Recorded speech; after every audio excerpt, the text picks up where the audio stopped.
Lundi 22 avril, bonsoir et bienvenue dans le 7-8 pour cette nouvelle semaine d'information locale sur TV78. Voici les titres. Quasiment 4 ans après avoir quitté son poste, Philippe Bennassaya va redevenir maire de Bois d'Arcy. Sa liste Continuons Ensemble est arrivée en tête de l'élection municipale partielle organisée hier dans la ville. Elle a obtenu 65,1% des suffrages face à la liste Perspective Arcysienne menée par Jocelyne Agnier. Philippe Bennassaya est avec nous en plateau en début d'édition. Le président de la République rechausse les crampons. Emmanuel Macron sera à plaisir mercredi pour un match caritatif de football au profit des Pièges jaunes. Comme à Poissy il y a 3 ans, le chef d'État jouera sous les couleurs du Variété Club de France. Plusieurs coéquipiers de renom seront à ses côtés, notamment le sélectionneur de l'équipe de France Didier Deschamps. Le campus PSG installé à Poissy ouvrait ses portes ce dimanche. 576 enfants venus de toute l'Île-de-France ont été accueillis sur place pour le Club Tour, au programme tournois et rencontres avec des ex-joueuses et joueurs du Paris Saint-Germain. Et puis chaque année en France, environ 150 000 personnes sont victimes d'un accident vasculaire cérébral. Pour informer et sensibiliser sur cette thématique de santé publique, un bus AVC va sillonner les Yvelines jusqu'au mois de juin. C'est une action portée par l'Agence régionale de santé d'Île-de-France et l'association France AVC. Nous en parlons dans l'invité du 7-8, c'est en deuxième partie d'émission. Et on fera le point également sur vos conditions très difficiles, conditions de circulation sur l'autoroute A13 en ce moment. Après donc ces vacances de printemps, fermeture de l'autoroute A13. On en parlera tout à l'heure avec vous, Michael Edmidoro. Bonsoir. Bonsoir. Ce sera dans les informations du jour dans quelques instants.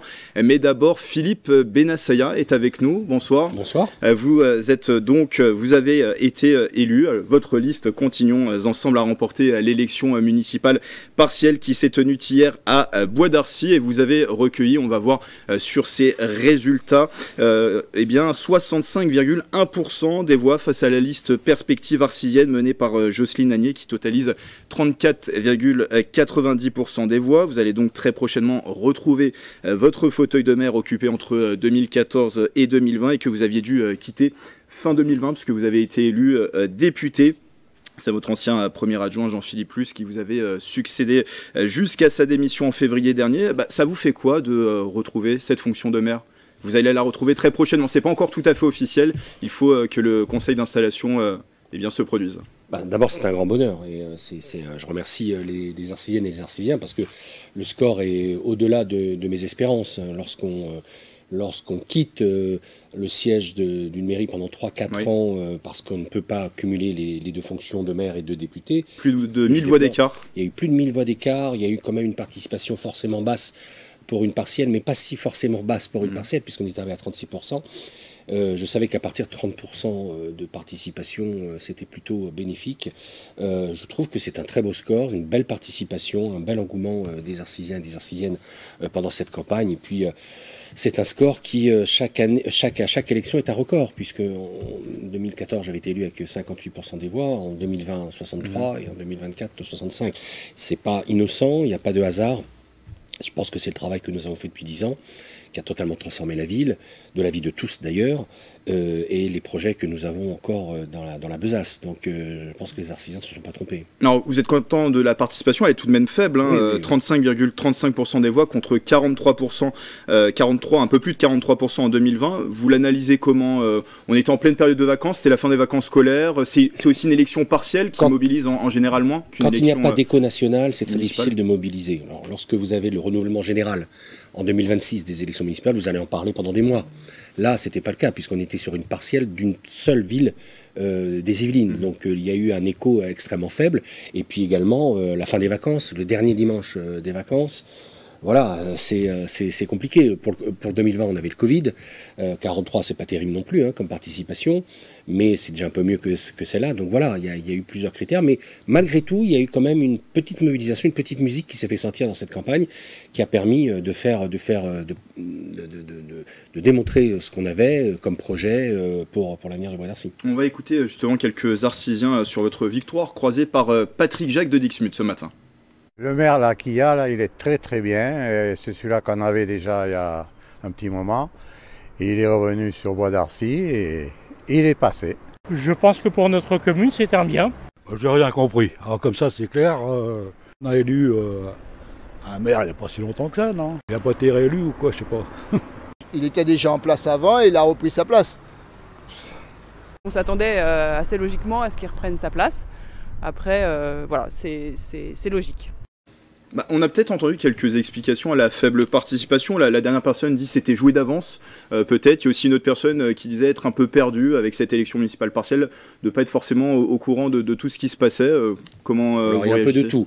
Il y a un peu de tout. D'abord, il y a cette formidable confiance des Arcisiens. Moi, la peur que j'avais, je vais vous le dire, lorsque j'ai commencé la campagne, c'était de me dire peut-être que les Arcisiens ont tourné la page.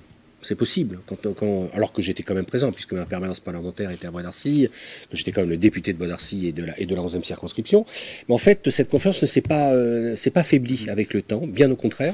Alors, il y a eu des questionnements, pourquoi vous revenez, qu'est-ce qui s'est passé, mais c'est aussi les aléas de la vie politique, il y a des démissions, ça arrive dans d'autres villes aussi. Donc, il y a de la pédagogie, parce que les électeurs veulent aller voter en toute raison. Et donc, il a fallu expliquer le retour, il a fallu expliquer la fin du mandat. Il fallait quand même un capitaine dans le bateau pour finir le mandat. Et puis, c'est un mandat que j'avais commencé, puisque, comme l'a dit une des personnes, j'avais été élu en 2020. Et donc, c'est tout logiquement que je termine ce mandat-là. Et en face de vous, je le disais, il y avait donc Jocelyne Agnier qui menait la liste Perspective arcisienne. Elle a recueilli 34,9% des voix. On va écouter sa réaction. La réaction, déception pour notre groupe, bien évidemment. Pour M. Benassaya, c'est le choix des Arcisiens. Le plus déplorable, c'est effectivement l'abstention. Parce qu'effectivement, les personnes, les Arcisiens, ne semblent pas intéressés par la politique, même au niveau local. Est-ce qu'on ne pourrait pas justement allumer le calumet de la paix et pourquoi pas se retrouver autour d'un projet commun. Je pense notamment à quelque chose qui nous tient à cœur, c'est la charte ville handicap.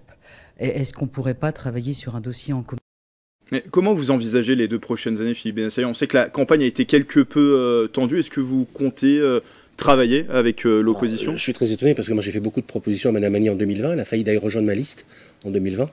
Je lui ai fait la même proposition en 2024, ça elle ne le dit pas. Et c'est peut-être cette aigreur-là qui fait qu'elle met en avant une campagne agressive qui n'a pas été du tout agressive, bien au contraire, elle a été joyeuse. Je pense qu'elle orchestre tout ça autour d'une espèce de victimisation dans cette campagne, mais pas du tout, elle a été très très bien cette campagne. Je lui ai proposé de travailler avec moi à 2 reprises. Elle a refusé, elle a préféré faire une liste quand même bien marquée à gauche. C'est son choix. Après tout, les Arcisiens l'ont désavoué en 2020, en 2024. C'est dommage, moi je lui avais tendu la main en 2020 parce que déjà à l'époque, elle reprend un peu mes termes là, dans l'interview. En 2020, je lui avais déjà dit qu'il fallait s'entendre et allumer le calumet de la paix pour pouvoir travailler au service des Arcisiens. Elle a refusé en 2020. Est-ce qu'il y aura une nouvelle main tendue de votre part ? En 2024, je l'ai refait. Ça va aller là, je pense. Bon, vous me direz, il n'y a pas jamais 203, mais j'attends de sa part aussi qu'un jour, elle dise, comme elle le dit souvent politiquement, qu'elle n'appartient à aucun parti. Dans ces cas-là, travaillons ensemble. Mais dès que on passe à la pratique, elle fait un pas en arrière. C'est dommage. 2 dernières questions. Vos dossiers prioritaires là, dans les prochaines semaines ? Dossiers prioritaires, il y en a plusieurs, mais je vais essayer de les résumer rapidement. Il y a la fin de la construction d'une nouvelle crèche, de la halle du marché, d'une magnifique forêt urbaine en centre-ville, de l'aménagement des lisières de forêt. Donc il y a 2 grands projets. Il y a 2 grands projets pour Bois d'Arcy. La sécurité. Il faut à tout prix continuer notre sécurisation de la ville, notre tranquillisation de cette ville de Bois d'Arcy. Nous en fait beaucoup, les vidéoprotections, la création de la police municipale, et puis un grand plan environnemental, de cadre de vie, comme je l'ai rappelé, forêt urbaine, jardin pédagogique, lisière de forêt, circulation douce. Donc on n'a pas terminé le travail. Et vous n'êtes pas encore tout à fait maire, ce sera officialisé lors du conseil municipal d'installation. Il aura lieu quand, ce conseil municipal ? A priori, je dis bien a priori, je souligne, a priori ce serait le lundi 29. Lundi 29 avril pour ce conseil municipal d'installation. À confirmer, on le confirmera bien sûr sur l'antenne de TV78. Merci Philippe Benassaya d'être venu en plateau, vainqueur donc de l'élection municipale partielle à Bois d'Arcy avec la liste Continuons ensemble, et vous avez recueilli, je le rappelle, 65,1% des voix. On fait le point à présent sur l'actualité du jour dans les Yvelines.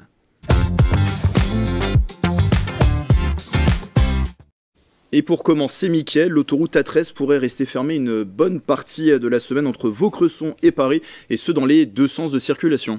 Dans le meilleur des cas, elle ouvrira en milieu de semaine. C'est ce qu'annonçait ce matin sur France Bleu Paris Sophie Dupas, la directrice adjointe de la direction des routes d'Île-de-France. Vendredi dernier, l'autoroute a été fermée dans les deux sens de circulation pour des raisons de sécurité. Une fissure transversale d'une profondeur de 50 à 80 cm a été observée dans le secteur de Saint-Cloud. Avec la fermeture de l'A13, le site citadin recensait ce matin plus de 300 km de bouchons entre 8h et 9h. Il fallait compter une demi-heure pour aller de Vélizy à Saint-Cloud et 1 heure de Bois d'Arcy à Saint-Cloud. On fait comment pour éviter les bouchons alors ? Alors pour rejoindre Paris depuis Rocancourt, il est conseillé d'emprunter l'A12 puis la N12 en direction de Versailles. Et si vous souhaitez rejoindre Paris depuis Bois d'Arcy, il est recommandé de prendre la N12 en direction de Versailles. Dans les deux cas, vous pourrez ensuite récupérer la N118 en direction de Paris. Pour faciliter les déplacements, le député des Yvelines Carl Olive a même proposé une autre alternative, rendre gratuite l'A14 et le duplex de l'A86 qui relie Rueil-Malmaison à Vélizy. Affaire à suivre. Ça a été officialisé ce week-end. Emmanuel Macron sera en déplacement mercredi à Plaisir. Il enfilera même les crampons pour fouler la pelouse du stade Bernard Giraud. Oui, Grégory, le président de la République, disputera un match de football caritatif au profit des Pièces jaunes avec le Variété Club de France. Seront présents le parrain et la marraine de l'association, Brigitte Macron et Didier Deschamps, qui participera également au match. D'après nos confrères d'Europe 1, le président jouera au poste de milieu défensif. À ses côtés également, Jens Lehmann, Laurent Blanc ou encore Christian Carambeu. Ce n'est pas la première fois qu'Emmanuel Macron vient dans les Yvelines pour mouiller le maillot. En 2021, il avait participé à un match pour les 50 ans du Variété Club de France au stade Léo Lagrange de Poissy pour le match de mercredi. Coup d'envoi à 17h au stade Bernard Giraud à Plaisir. On l'a vu sur ces images, il avait inscrit un penalty. Oui, il a marqué un but. Peut-être qu'il marquera un doublé mercredi. Autre information, la ministre chargée des personnes âgées et des personnes handicapées, Fadila Khattabi, était en déplacement à Buc, c'était cet après-midi. À quelques jours de la journée mondiale des chiens guides d'aveugles, la ministre s'est rendue dans le centre d'élevage et d'éducation Jacques Bougnol, l'occasion pour elle de rencontrer professionnels et bénévoles, mais aussi de rappeler que les chiens guides d'aveugles sont une aide quotidienne indispensable. Pour rappel, le centre forme plus de 80 chiens par an. Et on termine, Mickaël, avec le groupe Orange qui renforce son réseau 5G sur la commune de Guyancourt. L'antenne 5G de 24 mètres a été inaugurée vendredi dernier au Golfe National de Saint-Quentin en Yvelines. L'objectif, permettre aux habitants et aux entreprises environnantes de bénéficier de la meilleure qualité de réseau mobile. Autre enjeu fondamental pour Orange, couvrir la connexion réseau des visiteurs lors des Jeux Olympiques de cet été. Sur place, j'ai rencontré Karine Dussert-Sarthe, la directrice d'Orange Île-de-France. On l'écoute.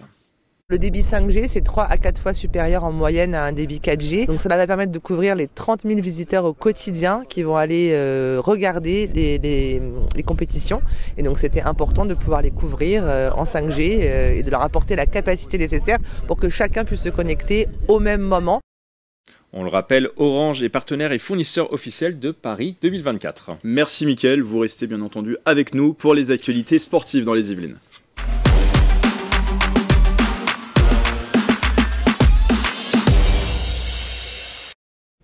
Et pour commencer, du football. Oui, Grégory, en football, 576 enfants de la région Île-de-France se sont affrontés au campus PSG à Poissy. Les sportifs de moins de 11 ans ont participé à la première édition du Club Tour ce dimanche 21 avril. Occasion de découvrir les infrastructures du club parisien et d'affronter d'autres équipes. Des images de Patrick Jacques de Dixmude. Une journée de rêve pour 576 enfants, des footballeurs et footballeuses de moins de 11 ans venus de toute l'Île-de-France ont pu fouler le tout nouveau campus PSG de Poissy. Ils ont été invités à l'occasion du tournoi La Coupe du Club Tour. Parmi eux, 2 structures yvelinoises, Plaisir et Poissy. C'est une expérience en fait, venir jouer dans un camp assez renommé, vous rencontrer de nouvelles joueuses, de nouveaux clubs, pro ou pas du tout. Je pense que ça peut que leur apporter de bonnes choses. Elles vont perdre, mais elles vont apprendre. Je pense que ça va qu'un peu plus dans leur vie et ça fera beaucoup de souvenirs. C'est un de mes rêves. Toujours quand je vais quelque part, je passe devant, je me dis j'aimerais tellement y aller un jour. Et là, c'est mon rêve qui se réalise. C'est un rêve qui devient réalité. Au total, 12 clubs ont été sélectionnés parmi les 200 structures qui ont candidaté dans toute la région. Un vrai succès pour cette première édition dédiée aux jeunes. On adore, nous les jeunes, comme on dit, c'est la nouvelle et future génération. C'est un plaisir de les accueillir et puis surtout dans ce nouveau centre d'entraînement donc là on est sur la partie en plus dédiée aux jeunes de l'association de la préformation. Donc c'est des enfants qui ont leur âge, qui s'entraînent tous les jours sur ce terrain-là. Donc voilà, ils ont la chance d'apercevoir tout ça. Lors de cette journée, 2 tournois étaient organisés, un pour les féminines et un autre pour les équipes masculines. Même si l'enjeu était présent, le but était avant tout de profiter du moment. Honnêtement, l'enjeu aujourd'hui, c'était de prendre du plaisir. Pas de pression négative par rapport aux résultats. Non, franchement, c'était que du positif, que du bonus. Et après, de prendre quand même du plaisir sur le terrain, mais le résultat m'importe peu aujourd'hui. Vu le succès rencontré cette année par cette Coupe du Club Tour, le Paris Saint-Germain devrait renouveler l'expérience l'année prochaine. L'occasion pour ces jeunes d'en prendre une nouvelle fois plein les yeux. On continue à parler football, ça va beaucoup mieux pour le FC Versailles dans le championnat national. Les Versaillais n'en finissent plus de gagner. Les hommes de Jean-Luc Vasseur se sont imposés pour la 3e fois en 3 matchs. Leur victime du week-end, Épinal. Les joueurs de la Cité Royale se sont imposés 1-0 avec un but signé Jordan Mendes Correa. Au classement, Versailles remonte et se retrouve à la 8e place avec 42 points. Le club pourrait viser le top 5 en fin de saison. Donc ouais, ça va vite, ils étaient relégables il y a quelques semaines et là ils pourraient viser le top 5 en fin de saison. On parle maintenant rugby, Mickaël, avec le championnat de Fédéral 2. On jouait pour le compte de la 22e journée. Plaisir s'est imposé 26-17 à domicile contre Ris-Orangis. Versailles gagné 35-20 sur le terrain d'Antony. Et enfin, le MLSGP s'incline à domicile face à Ris-Orangis. Au classement, Plaisir termine la saison régulière à la première place devant Saint-Malo et peut viser la montée. Versailles termine 8e et le MLSGP 9e. Bravo à Plaisir pour cette première place. En basket, on jouait sur les parquets de National 3. De National 3. Ce samedi, Trappes s'est incliné 85-80 sur le terrain de l'Entente sportive Massy. L'Entente Le Chesnay-Versailles a également perdu.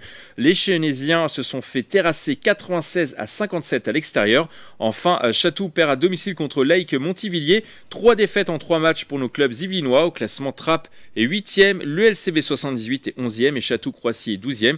Il reste une journée à jouer dans ce championnat. Toujours en basket, ça y est, il vient de terminer sa première saison en NBA et l'Yvelinois Victor Wembanyama pourrait être récompensé dans les prochains jours. Le natif du Chesnay, Rocancourt, a terminé sa saison avec une moyenne par match de 21,4 points, 10,6 rebonds et 3,9 passes, des statistiques qui font de lui le favori pour devenir le meilleur rookie, le meilleur jeune de l'année aux États-Unis. Mais Victor Wembanyama pourrait aussi devenir le premier joueur de l'histoire de la NBA à être élu meilleur défenseur de la ligue à l'issue de sa première saison. Il fait partie des 3 finalistes en compagnie de l'un de ses compatriotes, le français Rudy Gobert. Le vainqueur sera désigné ce dimanche. Inarrêtable, Wembanyama. Inarrêtable. Enfin, on termine avec du handball féminin. Dans le championnat de National 2 féminine, l'AS Montigny, le Bretonneux, ne réalise pas une superbe fin de saison. Les Inimontaines se sont inclinées 38-29 devant leur public face à Sainte-Maure 3.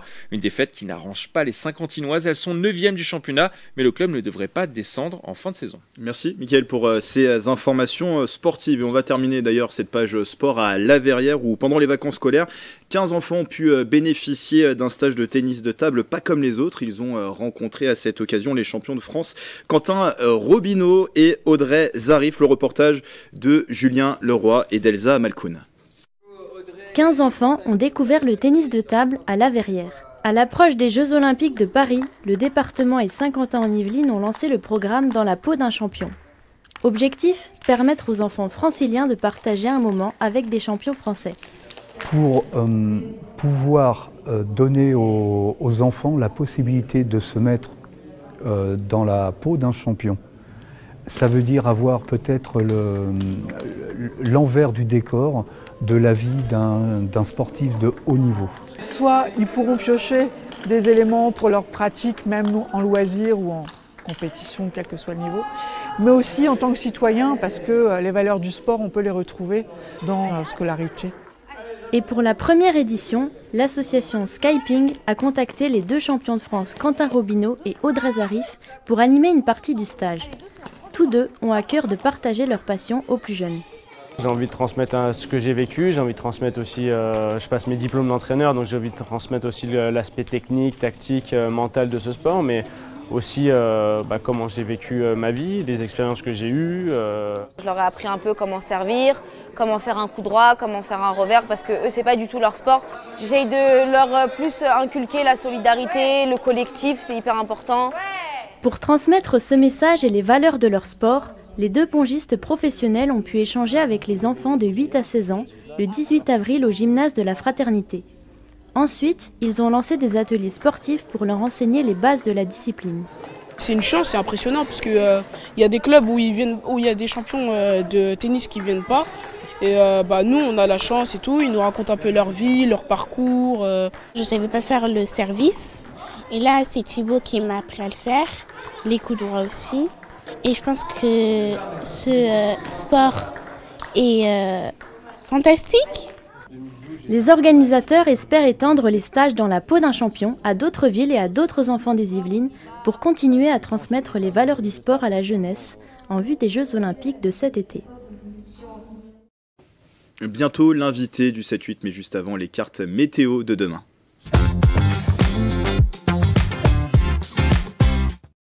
Ça reste frais dans le département demain matin, mais le soleil sera de la partie, comptez 4 degrés dans la moitié nord du territoire, 3 degrés à Rambouillet. L'après-midi, le ciel se couvre quelque peu. Côté Mercure, c'est à Mantes-la-Jolie qu'il y aura la maximale à 12 degrés. Il fera en moyenne 10 degrés sur le reste du territoire. Et demain, mardi 23 avril, nous fêterons les Georges. Tout de suite, l'invité du 7-8.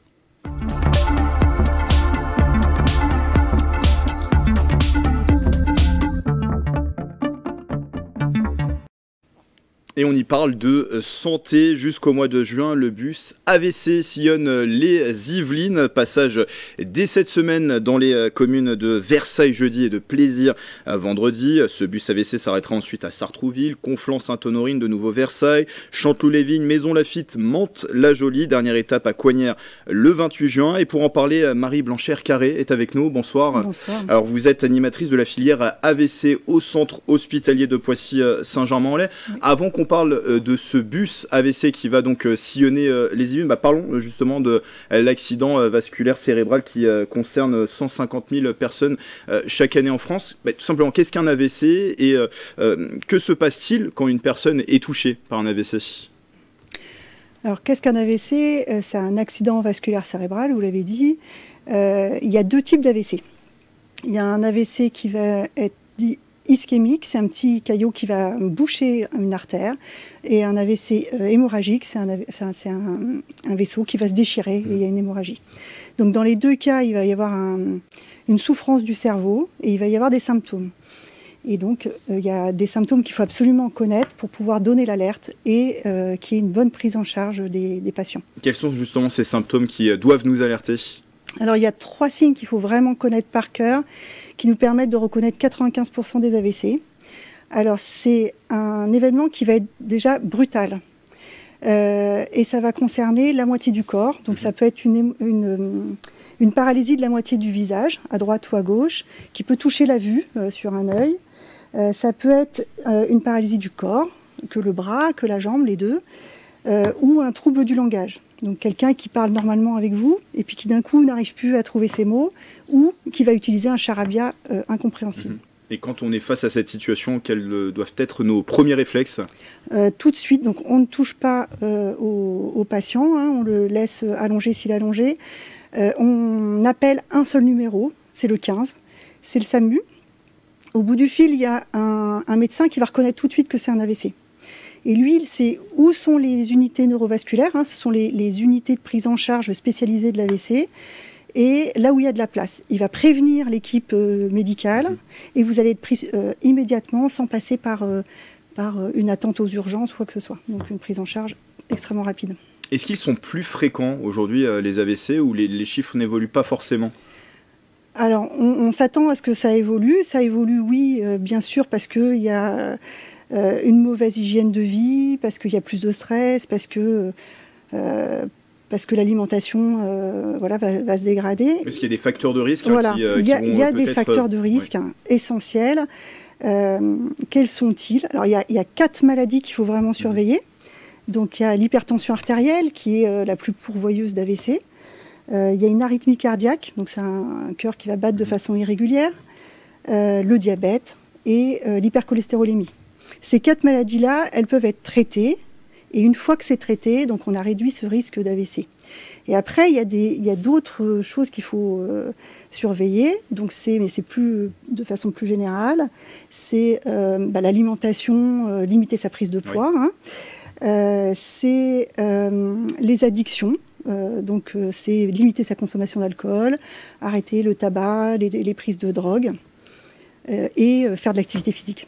Alors justement, le bus AVC est là pour informer, sensibiliser sur cette thématique. Pourquoi choisir ce mode d'information? Le bus, je le précise juste, il a été lancé en 2016 par l'Agence régionale de santé et aussi par l'association France AVC Île-de-France. Exactement.